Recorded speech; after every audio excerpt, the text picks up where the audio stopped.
नमस्कार, my self doctor Sandhya Jaipal, associate professor SD government college Beawar. आज का जो हमारा ई कंटेंट है वह है पश्चिमीकरण का भारतीय समाज पर प्रभाव, impact of westernization on Indian society. पश्चिमीकरण के भारतीय समाज पर प्रभाव सामाजिक, आर्थिक, राजनीतिक संस्थाओं आदि पर स्पष्ट रूप से देखे जा सकते हैं। सामाजिक जीवन और संस्थाओं पर क्या प्रभाव है?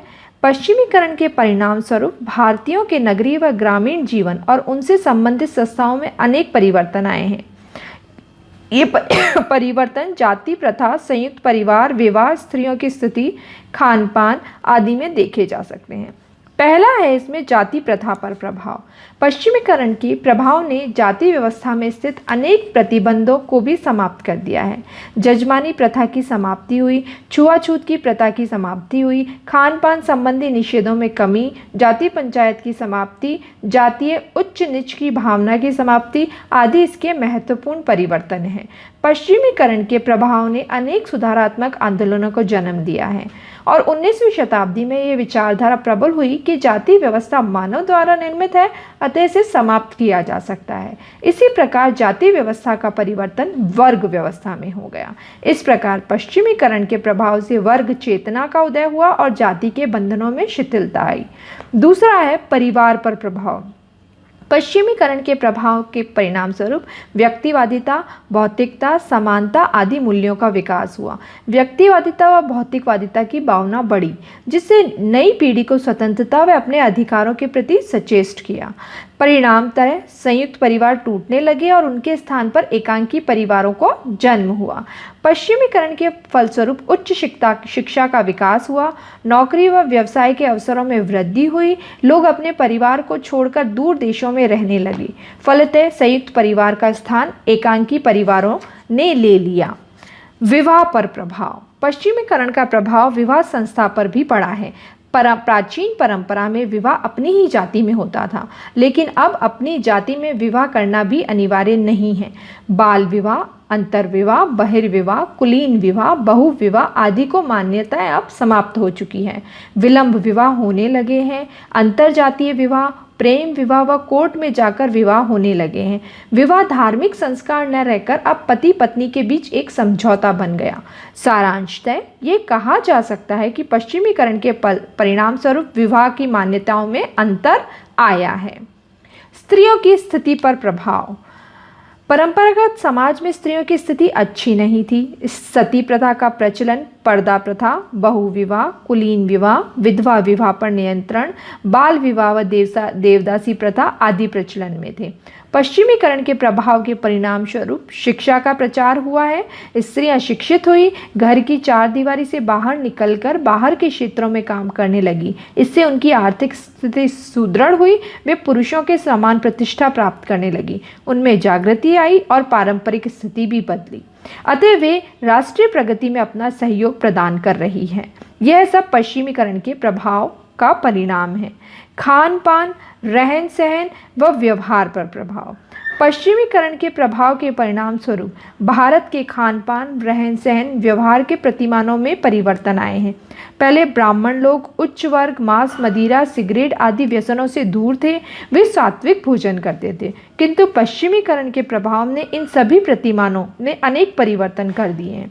अब उच्च वर्ग व सभी जातियां भोजन में प्याज, लहसुन, मांस, मदिरा, अंडे आदि का प्रयोग करने लगी हैं। अब मेज कुर्सी पर भोजन करना, भोजन करते समय जूते पहने रहना, होटलों में खाना खाना, चाय आदि का पान करना स्वाभाविक बातें हो गई हैं। अब पहनावा भी विदेशी या पश्चिमीकरण से प्रभावित हो गया है। मम्मी डैडी, हाय हेलो, हाथ मिलाना, गुड नाइट, गुड मॉर्निंग जैसा व्यवहार अपनाना आज अत्यधिक प्रचलन में आ गया है। इस तरह से हमारी जीवन शैली में पाश्चात्यकरण का प्रभाव बढ़ रहा है। राजनीतिक जीवन पर प्रभाव। पश्चिमीकरण के पश्चात भारत की संपूर्ण राजनीतिक व्यवस्था में परिवर्तन हो गया। अंग्रेजी शासनकाल के दौरान पंचायतों के अधिकार छिन गए हैं। धार्मिकता पर आधारित सिद्धांत समाप्त कर दिए गए और भारत में एक समन्वित शासन व्यवस्था लागू हो गई। देश के समस्त कानून संहिताबद्ध हो गए। यह संवैधानिक व्यवस्था पश्चिमीकरण और पूर्वी विचारधाराओं का एक सम्मिलित रूप कही जा सकती है। नई शिक्षा प्रणाली, प्रेस, अखबार आदि के कारण लोगों में जन चेतना विकसित हुई। उनमें राष्ट्रीयता की भावना बढ़ी और भारत एक संगठित राष्ट्र के रूप में उभर कर आया। पश्चिमीकरण के धार्मिक जीवन पर प्रभाव। प्राचीन काल से ही भारत में धार्मिकता का गहरा प्रभाव था, जो बाद में कुछ ज़्यादा ही बिगड़ता गया। वैदिक मंत्रों का स्थान धार्मिक कर्मकांडों ने ले लिया। धीरे धीरे अंधविश्वास, रूढ़िवादिता, शकुन अपशकुन प्रत्येक व्यवहार भारतीयों में दिखाई देने लगे। पश्चिमीकरण की शिक्षा के प्रभाव से लोगों में जनचेतना विकसित हुई। अनेक सुधारवादी आंदोलन हुए। ईसाई धर्म प्रचारकों ने भी इन बुराइयों को समाप्त करने का प्रयास किया। पश्चिमीकरण के प्रभाव ने ही धर्मनिरपेक्ष समाज का निर्माण किया, जिसमें सभी धर्मों की अच्छाइयों को स्वीकारा गया। शिक्षा पर प्रभाव। प्राचीन समय में आश्रम व्यवस्था विद्यमान थी। शिक्षा उस समय ब्राह्मणों तक ही सीमित थी, अतः वे ही शिक्षा ग्रहण कर सकते थे। लेकिन जब अंग्रेज भारत आए तो उन्होंने भारत में सार्वभौमिक शिक्षा प्रणाली लागू की और अंग्रेजी शिक्षण संस्थाएं खोली। इस शिक्षा को ग्रहण करके भारतीय लोगों की जीवन शैली, विचारों, आदर्शों, मूल्यों में आशातीत परिवर्तन आया।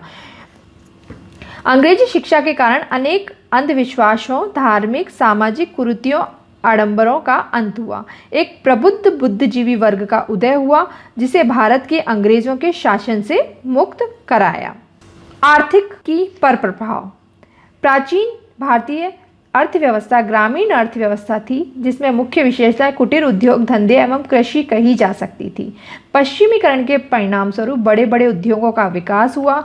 बड़े बड़े कारखाने और मिल स्थापित किए गए, जिनमें मशीनों की सहायता से बड़े पैमाने पर उत्पादन होने लगा।